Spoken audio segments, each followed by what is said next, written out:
Hello, you're watching COP29 Legacy. My name is Anastasiya Lavrina, and I'm so much excited to have here today with me Rowan Douglas, Chief Executive Officer at Climate Risk and Resilience at Howden. Warm welcome to our program. Thank you, Anastasiya. Great to be here. Thank you very much. So today we are going to talk about COP29, its consequences, legacy, and the work which is being done now, despite the fact that COP29 were held last year in November in Baku, Azerbaijan. So how COP29 underscored the commitment to address climate challenges on a global scale? How? Well, the key thing was, it was the COP that delivered the commitments of money that's going to be needed to drive this transition, the transition to a low carbon economy, and of course a resilient transition for all of us who are all going to be affected in the years ahead from natural disasters and climate risks. So it was a critical COP to sort out the money, to get the commitments both for climate finance, particularly for global south countries and the least developed countries, but also some really important parts of the plumbing, the boring but important parts, if you like, that are critical to any system.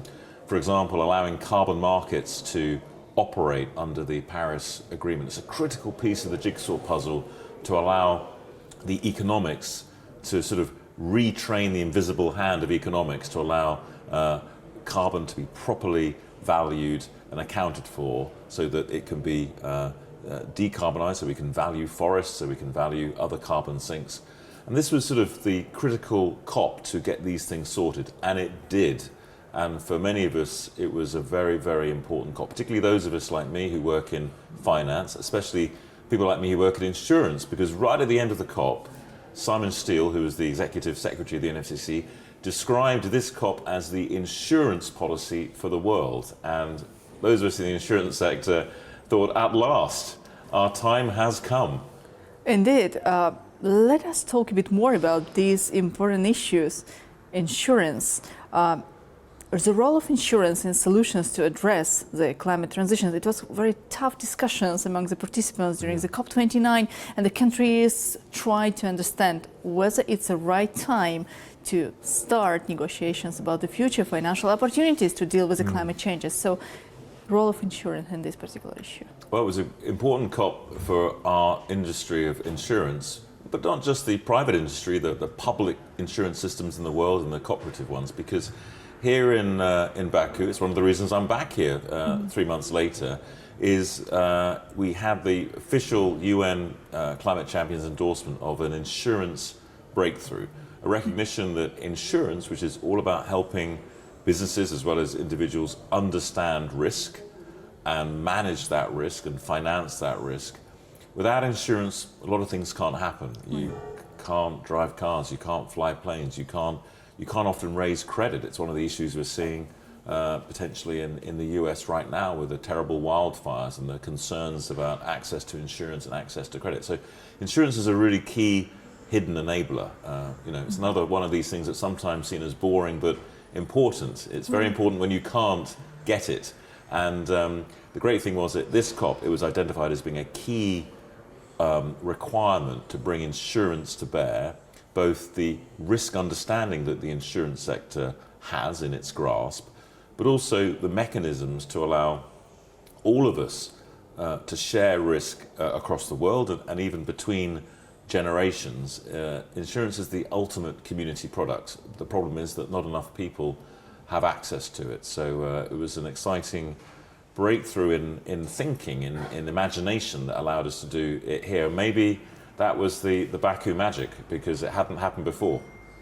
Right, and I do remember, as our channel AnewZ was an official partnering media organization during the COP29, and I do remember when I asked the experts and the participants about their expectations, they were saying that Donald Trump is about to win the elections in the United States of America, therefore he most probably will decide to withdraw the United States from the Paris Climate Agreement, and we observed it a couple of days ago. So now, what should we worry about, if we have to worry about something? I don't think it's a question of worrying or not worrying. We all have to adapt to new realities. I mean, we're speaking today, I think, 2 or 3 days after the new president has taken office, and he's made some very powerful statements. He's even now taken some actions in terms of, withdrawing the US from the Paris Agreement, and he's made some actions as well around future low energy commitments in the US. We'll see how things play out, both in what is spoken, which is important, and also obviously what is also done. And we've all got to manage a new set of realities, and that's how it is. And as someone in the world of risk and insurance, we just have to take these risks into account. It will all have implications for all of us, at different times and different places, that's our job. But it's very early days. Let's see how the next months and indeed years play out. Right. What is needed for sustainable investment flow? What's needed for sustainable investment flow there's two flows we need. We need flows into resilience to protect people from the inevitable consequences of climate change, whether it's wildfires in California or typhoons in the Pacific and everywhere in between. So it feels a bit ironic, but what we need to do to get sustainable flows into those areas is to actually properly measure the risk and account for the risk and be able to actually say the true chances of this house being flooded are this much per year, and to account for that. And if you reduce that risk by increasing the resilience of that property by investing a little bit of money to protect it from flooding or spend some money on some insurance, that then reduces the risk and you get rewarded for that. So it's a little bit like taking a medical. I'm getting into my mid-50s, and every time you have a medical, the numbers can go in the wrong direction, and you think, I've got to do more to get fit, because if I don't do that, I might have a nasty shock in 5 or 10 years' time. When it comes to climate risk, we haven't really taken the medical yet. Most of us haven't really properly understood, as companies, as investors, as governments, what is actually the financial risk that we are really running, and how do we manage that? So once we do that, it makes economic sense to then invest and get sustainable flows into resilience and adaptation.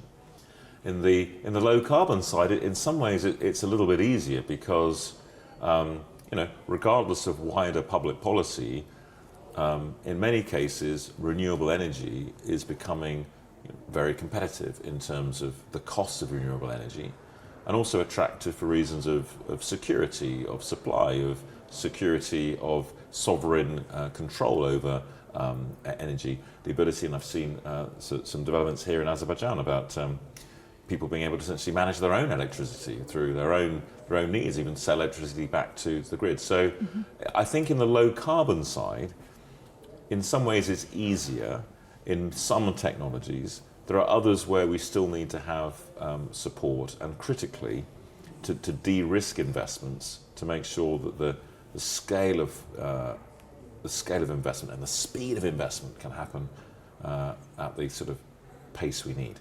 At least the countries agreed on the amount of the financial support they are ready to provide to the vulnerable communities in the countries during COP29. They agreed on the amount. It's a bit like all pledges. They didn't always agree. It's key to obviously deliver on those targets and on those amounts, and that's obviously the next critical piece of the jigsaw. But nevertheless, to have that collective agreement was a huge diplomatic achievement of Azerbaijan and the presidency. And I also want to pay tribute to your UN high-level climate champion, Nigar Arkamadi, who played a key role in helping mobilize us, the people who aren't members of governments but work in the private sector or the NGO sector. It's also a COP where actually our voice was perhaps a little louder than usual, which was good. Indeed. So a bit more about green energy transition. As a major natural gas exporter, how can Azerbaijan use these resources as a transitional fuel while building its renewable energy security? Well, exactly. We're going to need to use this transition fuel successfully, both domestically here in Azerbaijan, but also obviously to provide an alternative source of transition fuel for the international market, who is looking to diversify sources of energy as widely as possible. So it's an important piece of the jigsaw puzzle. But I'm also excited about how Azerbaijan energy companies, perhaps, which will be emitting this energy, they'll need carbon credits. They'll need to use these new mechanisms which were enabled at COP29. And wouldn't it be exciting if, through the necessary and obviously hopefully decreasing amount of natural gas usage in Azerbaijan, but actually the requirement to buy carbon credits would allow us also to protect some of Azerbaijan's natural assets and natural ecosystems in the north and the west of the country. And actually, one of the things that we've been doing is helping the buyers of these credits ensure the value of these credits, which actually requires us to use the insurance sector to provide a sort of a discipline and governance over forests, over mangroves, over coral reefs. And I'd be really excited if in the insurance sector here was seen as a custodian of Azerbaijan's natural heritage, actually ironically funded by part of the decarbonisation sort of legislation here in the country. That would be a global first, and that's exactly the sort of innovation and example I'm beginning to learn that this country is all about. So it's more also about that the country which is rich in fossil fuels can also contribute to the green energy transition, not only on a regional but a global level as well. Yeah, exactly. And there's other things we need to pioneer too. So for many years the technology of carbon capture and storage had a slightly mixed sort of image, actually. And for me, that changed when I went to a meeting at COP28 in Dubai. I think it was COP28 on carbon. It was a dinner on the future of carbon capture and storage, and the chair of the dinner was Lord Stern, the famous economist, British economist, who's really the godfather, isn't he, of this sort of the economics of climate change. And he was there advocating and signifying what an important technology it was. Well, the problem is that it's a new technology, and there's been some challenges over both the process of CCS, the capturing of the carbon from smokestacks, the transition of that into something that can be transported, but critically the sequestration of the carbon underground, often in mines. You have a few here in Azerbaijan, don't you? And the concern in the market was we need to sequestrate, bury the carbon, but it's got to be there forever. But legally, it's got to be there for 30 years. And if it's there for 30 years, you can fully claim your tax credits and your carbon credits. But people were worried about the risk there. And we were able to develop an insurance policy that protects those carbon credits against accidental leakage. And that was a real sort of unlocking of the market. So what we'd like to do here is explore with both the energy industry, the investment community, as well as the insurance sector, how we can accelerate the use of CCS so that even some of the natural gas that is burnt here, the outputs can be captured, put into an Azerbaijan mine somewhere, get some value for those old mines, which currently aren't doing much for anybody. And there we go. So, there are some significant marginal benefits that we can accrue through the sort of imagination and creativity that seems to come together in this country. So let's put it to good use during the remaining months of your presidency. Right. COP. You practically answered my next question about the significance of Howden's launch of the world's largest first carbon credit invalidation product. Ah, well, that's something else. It was a good lead-in. So this tracks back to the earlier part of our conversation when we were talking about protecting Azerbaijan's forests and wild areas, which are also carbon sinks. Their value is the amount of carbon that they can maintain. And viewers may not be aware, but the value of a lush forest in the carbon markets is probably around about, at the moment, in sort of market rates, about $500 $500 a year. So that's a real asset, but it's got to be maintained. It's got to be protected, and then then it has value as a sink of carbon for years ahead. So we pioneered this in West Africa, actually, in Ghana. A major natural forestry could see the value of its carbon, and there was a British logistics company that obviously was emitting because it was in the transport industry, wanted to buy carbon credits, wanted to support the protection of this major forest in Ghana, but was concerned that obviously that forest could suffer from fire. Someone could build a road through it. It could be some sort of issue, and we were able to insure that forest against the sort of things that would invalidate the credits. Never been done before. We took one part of the insurance sector designed for one thing, and we said, actually that's the same as this, just a bit different. And often it's about putting old wine in new bottles with a new label. So we did we worked with the underwriters to help them understand that actually this looks different, but it's quite similar to what they were doing in another market. And we were able to issue this policy. What it did, it allowed the credits to become more valuable because they were insured. It made them so the forest owners and managers got more money. The logistics company was happy because these credits were insured. If they became invalid, they would be paid some money to be able to actually then go and buy additional credits.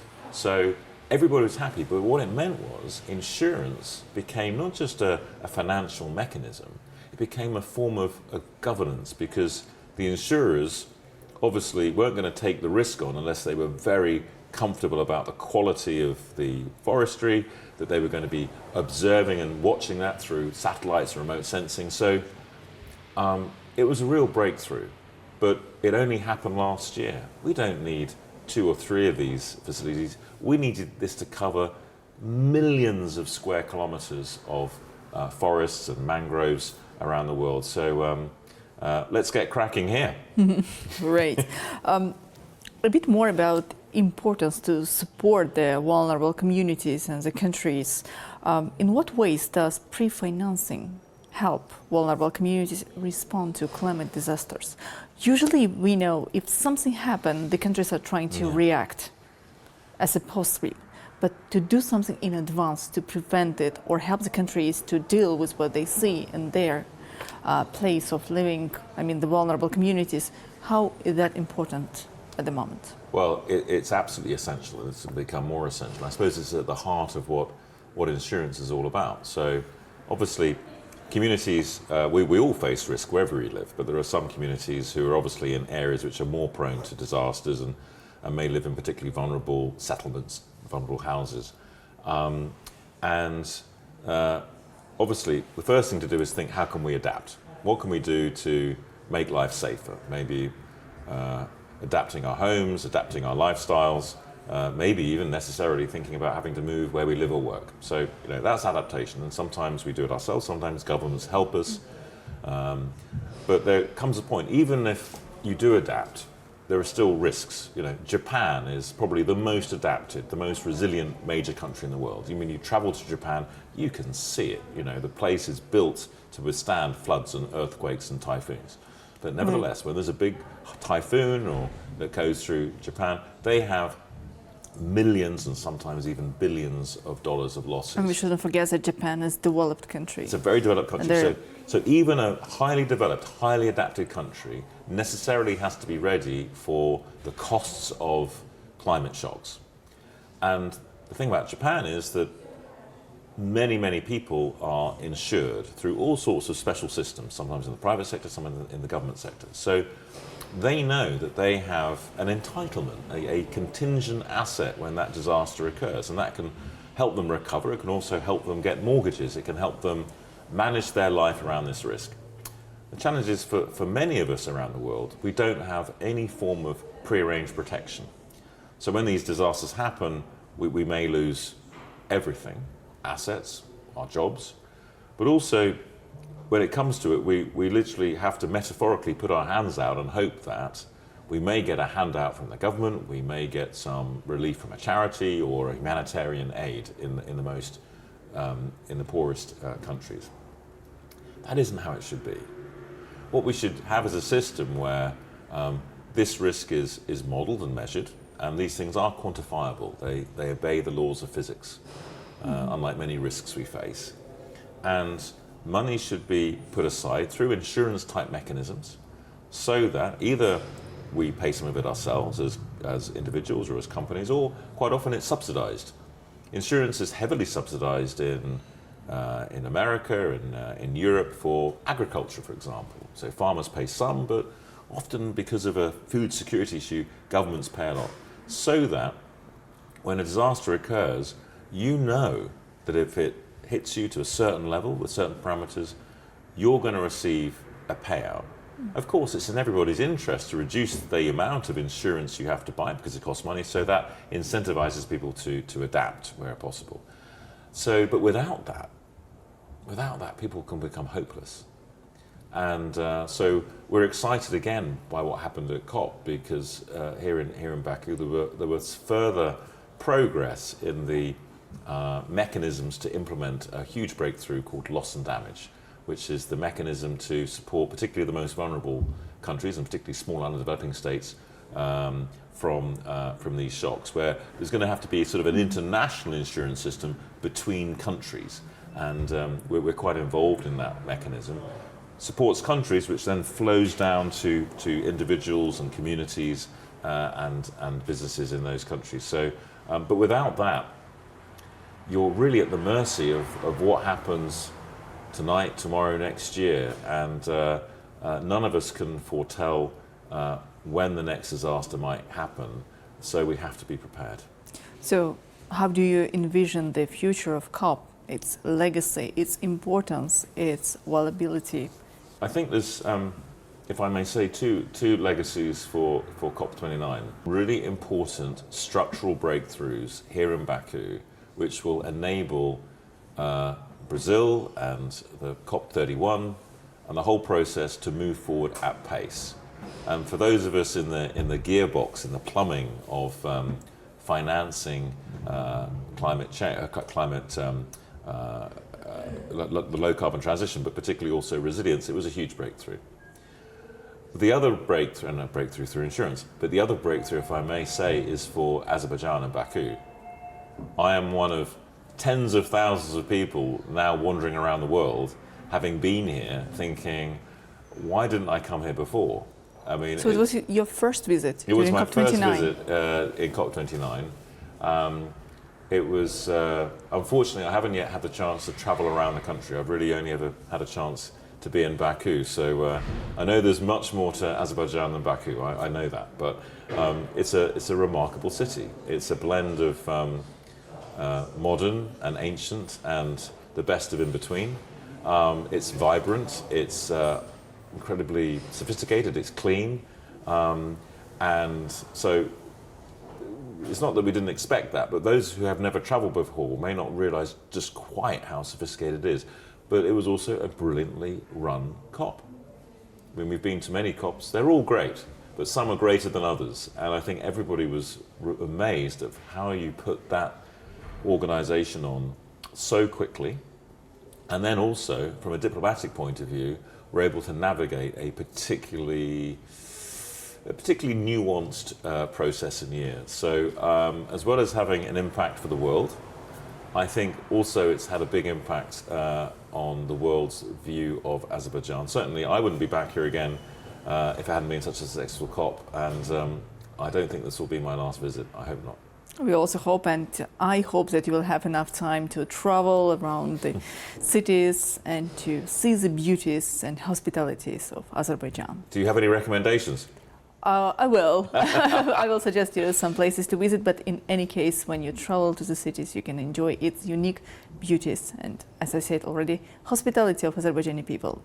And again, thank you so much for coming to our studio today, for sharing your experience, your knowledge, and we do hope that the changes we observed during COP29 will benefit not only our country, our region, but the global world as well. Thank you so much. Thank you. Thank you. Just to remind, today in our studio we had Rowan Douglas, Chief Executive Officer at Climate Risk and Resilience at Howden. My name is Anastasiya. Lavrina. Do stay with AnewZ and see you in the next edition.